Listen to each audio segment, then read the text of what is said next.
आमतौर पर कई बार ऐसे मामले आते हैं जब एक्सटॉर्शन मनी जो बिजनेसमैन होते हैं उनको पे करनी पड़ती है। लेकिन कई बार ऐसे मामले आते हैं जब एक्सटॉर्शन मनी वो पे करते हैं, लेकिन कई बार ऐसा होता है कि वो किसी टेररिस्ट आउटफिट को पे कर देते हैं। उस कंडीशन में उनके ऊपर चार्ज लगते हैं टेरर फंडिंग का, कि उन्होंने किसी भी टेररिस्ट ऑर्गेनाइजेशन को, यदि आप कोई फंडिंग कर रहे हैं, चाहे वो अपने बिजनेस को बचाने के लिए ही क्यों ना कर रहे हो, तो कई बार उसको टेरर फंडिंग करार दिया जाता है। लेकिन हाल ही में सुप्रीम कोर्ट ने अपने नए जजमेंट में बोला कि ये टेरर फंडिंग में काउंट नहीं किया जाएगा। यदि आप एक्सटॉर्शन मनी पे करते हैं, मतलब अपने बिजनेस को सर्वाइव रखने के लिए किसी टेररिस्ट आउटफिट को यदि आप पे करते हैं, तो टेरर फंडिंग में काउंट नहीं किया जाएगा। So hello friends, welcome to learn services, this is Ram Soni. आज डिस्कस करेंगे इस इंपॉर्टेंट टॉपिक के बारे में। Let's talk about this case study. ये केस स्टडी है, इसको डिस्कस करते हैं। इसमें देखा है तो अभी हाल ही में एक मामला है जिसमें झारखंड कोल ट्रांसपोर्टर हैं जिनका नाम है बेसिकली सुदेश कादिया।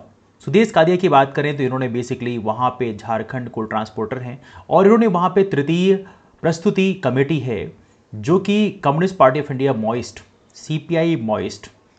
देखिए मॉइस्ट का जो आउटफिट है सीपीआई का, ये बेसिकली एज बैंड ऑर्गेनाइजेशन है right now, because Naxal operations में इनका बहुत ज़्यादा इन्वॉल्वमेंट था। और तृतीय प्रस्तुति कमेटी जो है इसी की एक प्रकार से कह सकते हो एक फैक्शन है, मतलब एक इसका पार्ट है। तो यहाँ पर देखा है तो इन्होंने बहुत सारी फंडिंग करी है। राइट नाउ इनके ऊपर केसेस लगाए गए, बेसिकली स्पेशली एनआईए के द्वारा। नाउ इनके ऊपर लगाया गया चार्ज टेररिस्ट फंडिंग के लिए, लेकिन बेसिकली पे कर रहे थे एक एक्सटॉर्शन मनी। मतलब एक्सटॉर्शन मनी का मतलब ये है कि मान लीजिए आपकी बिजनेस उस पर्टिकुलर एरिया में है और वहां पर आपको पे करना पड़ रहा है एक एक्सटॉर्शन मनी, मतलब अपनी बिजनेस को सर्वाइव करने के लिए। आपने देखा होगा कि हफ्ता वसूली जैसे आप पे करते हैं ना, समथिंग लाइक दैट। तो वैसे ही अमाउंट पे कर रहे थे, लेकिन बाद में टेररिस्ट फंडिंग में काउंट कर लिया गया। पहले यहाँ पे देखा जाए, इनकी कोल ट्रांसपोर्ट कंपनी है, इसका नाम है एसके कॉन्क्वेस्ट एंड मिनरल्स। और ये कंपनी ने प्रॉपरली बेसिकली जो इनके इनके ऊपर प्रॉपरली चार्जेस लगाए गए और चार्ज लगाने का काम किया यहाँ पर एनआईए ने। देखिए एनआईए ने 2018 में इनके ऊपर चार्जशीट फाइल किया और इसमें 16 लोगों के अगेंस्ट में बेसिकली फाइल किया। और यहाँ पर ये मामला लगा कि यहाँ पर इन्होंने प्रॉपरली एक टेररिस्ट आउटफिट को पे किया है। और इसके अलावा यहाँ पे जो टीपीसी लीडर हैं और उनको जिनका नाम है अकरामन, इनको प्रॉपरली इन्होंने अपने करंट अकाउंट से पैसे ही पे किए हैं। ऐसे मामले जब लगते हैं तो काफ़ी कॉम्प्लिकेट हो जाते हैं एक बिजनेसमैन के लिए। और इनको जनवरी 10 जनवरी को इनको प्रॉपरली अरेस्ट भी किया गया और इनके ऊपर चार्जेस लगाए गए। चार्जेस क्या लगाए गए ये डिस्कस कर चुके हैं। नाउ केदिया के जो काउंसिल हैं जिनका नाम है सीएस सुदर्शन, इन्होंने सुप्रीम कोर्ट में बहस किया और उन्होंने प्रॉपरली बोला कि ये जो पैसे पे किए गए हैं ये कोई अपनी इच्छा से पे नहीं किए गए हैं, ये एक एक्सटॉर्शन मनी है। और एक्सटॉर्शन मनी को एक टेररिस्ट ऑर्गेनाइजेशन को भले आप पे कर रहे हो, लेकिन वो अपने आप को सर्वाइव करने के लिए आप पे करते हैं, तो वो एक प्रकार से टेरर फंडिंग नहीं काउंट किया जाना चाहिए।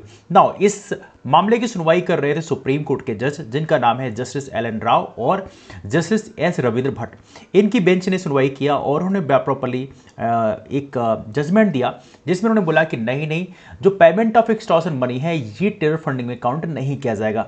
और देखा है तो काफ़ी यूनिक जजमेंट है, क्योंकि इसके अंतर्गत कई बार लोगों को दिक्कतें आती हैं। जैसे मान लीजिए किसी पर्टिकुलर या तो नक्सल एरिया में या किसी टेररिस्ट एरिया में जहाँ पे टेररिस्ट का एक्टिविटी काफ़ी ज़्यादा इन्वॉल्व है, यदि वहाँ पे कोई ऑर्गेनाइजेशन आप चला रहे हैं और वहाँ पे कई बार ऐसा होता है कि आपको कुछ फंडिंग उनको करनी होती है एज एक्सटॉर्शन मनी, तो उस कंडीशन में यदि आपको टेरर फंडिंग करार दिया जाए तो डेफिनेटली आपकी तो हालत खराब हो जाएगी। तो यहाँ पर ये जो डिसीजन है सुप्रीम कोर्ट का, ये काफ़ी यूनिक और अच्छा स्टेटमेंट डिसीजन मैं कह सकता हूँ। तो ये रहा इसके बारे में एक छोटी सी इन्फॉर्मेशन। नाउ इंटरव्यूज में ऐसे क्वेश्चन पूछा जा सकते हैं, यदि आप यूपीएससी का इंटरव्यू देने जाते हैं तो वहाँ पे क्वेश्चन पूछा जा सकता है एक्सटॉर्शन मनी क्या है। तो पहली बात तो पूछा जाएगा आप लोगों से एक्सटॉर्शन मनी क्या है, या आपसे पूछा सकता है टेरर फंडिंग क्या होती है। इसके बाद आपसे पूछा जाएगा जो एक्सटॉर्शन मनी होती है वो क्या टेरर फंडिंग का पार्ट है। यस, पहले माना जाता था, लेकिन राइट नाउ ये टेरर फंडिंग का पार्ट नहीं माना जाता, क्योंकि एक्सटॉर्शन मनी को पहले टेरर फंडिंग माना था because of that thing only. वहां के जो हाई कोर्ट है उन्होंने बेसिकली इनको बेल देने से मना कर दिया था। But right now supreme court ने अपने नए जजमेंट में बोला कि नहीं नहीं, ये एक्सटॉर्शन मनी जो है ये टेरर फंडिंग में काउंट नहीं किया जाएगा और इसके अंतर्गत इन्हें प्रॉपर बेल दे देगी। सो लेट मी नो आपकी क्वेरीज क्या हैं, और ये वीडियो को अपने सभी यार दोस्तों को शेयर कर दीजिएगा। वीडियो पसंद आया तो वीडियो को लाइक कर दीजिएगा और चैनल को सब्सक्राइब यदि अब तक आपने नहीं किया है then you can subscribe the channel. इसके अलावा यदि आप एमपीपीएससी जैसे एग्जाम की तैयारी करना चाहते हैं तो आप हमारा टेलीग्राम को ज्वाइन कर सकते हैं। टेलीग्राम का नाम है राम सोनी एमपीपीएससी, और हमारे बैच को ज्वाइन कर सकते हैं। हमारा बैच स्टार्ट हो रहा है 14 अप्रैल से, जो आपके एमपीपीएससी 2020 को फोकस करके बनाया गया है। और ये 60 डेज का क्रैश कोर्स है। इसकी जानकारी लेने के लिए कॉल करते हैं, नंबर है 8826033084। दैट्स ऑल फॉर नाउ, मिलते हैं फिर अगले वीडियो में, तब तक के लिए बाय बाय, टेक केयर।